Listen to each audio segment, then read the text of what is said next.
Hello, everyone, and welcome back to FilmBook Review, an official YouTube channel of FilmBook. Featured in Google News, IMDb's news desk, and a member of the Critics' Choice Association, FilmBook is an entertainment industry news website that reports on the film and television show industries in the United States and across the world.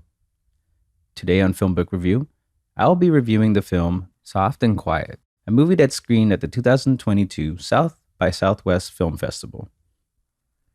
Soft and Quiet is written and directed by Beth DeArajo and stars Stephanie Estes, Nina E. Jordan, John Beavers, Jaden Leavitt, and Olivia Lucardi. This is a Soft and Quiet movie review, and there will be spoilers. If you like our movie reviews, please like this Soft and Quiet film review, as that helps us out with YouTube's algorithm, and consider subscribing. Once subscribed, click the bell notification box, and you are all set.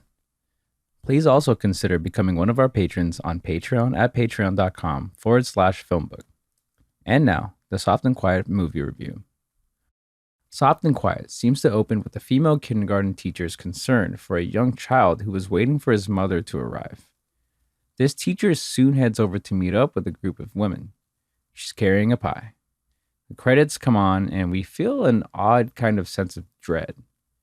Then, after a few minutes, we realize just exactly what's going on with this teacher, whose name is Emily, and that sense of discomfort we feel throughout the opening credits comes to fruition as the group of women she is meeting with is actually a white supremacist group.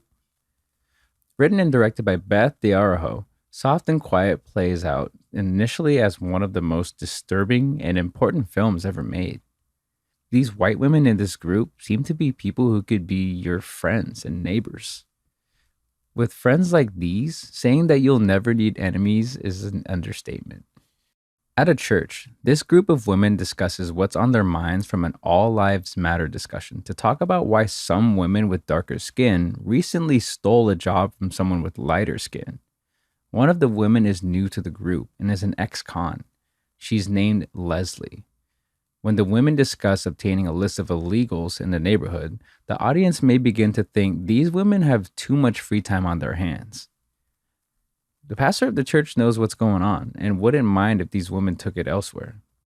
In fact, he tells them that they better take their business somewhere else before he gets in trouble. At a local store where these women come together, a disturbing scenario occurs. This store is owned by one of the members of the group, Kim, who is against Jewish people as well as any other person who is different from her. Two Asian American young women who are shopping in the convenience store, Anne and Lily, promise to spend money there, and they are embarrassed and ridiculed even after one of them proves to be a paying customer. It gets really ugly. She's accused of illegal activity of having $300 in cash on her to spend, but the woman claims she is simply a waitress.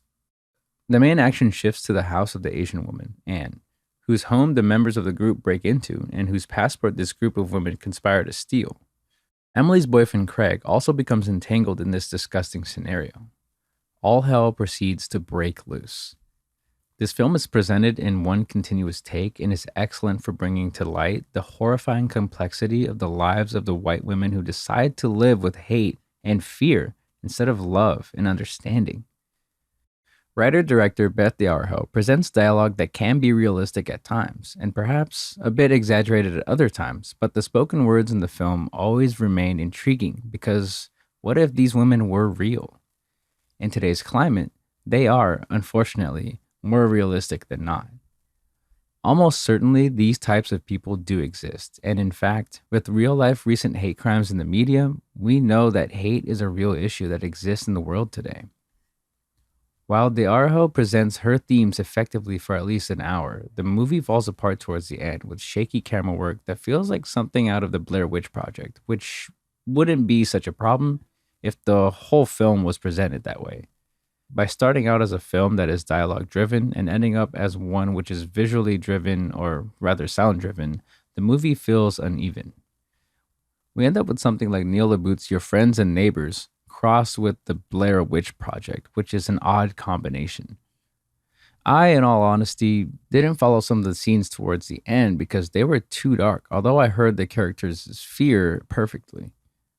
That could have been the intention, but what was working so early in the film ends up tossed to the side in order to become a more standard horror picture.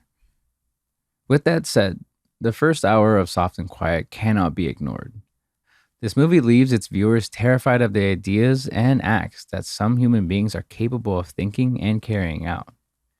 While the performances are all noted for their bravery and compelling nature to tell such an important story, the ending is just too dark, literally, and we lose sight, again, literally, of what the movie originally tried to do. However, I'm giving the movie a pass and recommending it because of what it does so well in the early stages of the movie. I don't think there's anything else scarier than the thought of your next door neighbors being monsters who look like angels. That's the idea that Arho leaves behind with her compelling new film and is welcome in a world where you never know what people are really thinking underneath their kind smiles and spoken words. This is still a very important film despite its flaws. And that brings us to the conclusion of this Soft and Quiet movie review. I would love to hear your thoughts on it below in the comments section. If you liked what you heard during this review, please like this video and subscribe to this channel. Please also visit and subscribe to our podcast channel at FilmBook Podcast and our trailer and reaction channel at FilmBook Trailers. Thank you for viewing, and you can watch one of these reviews next.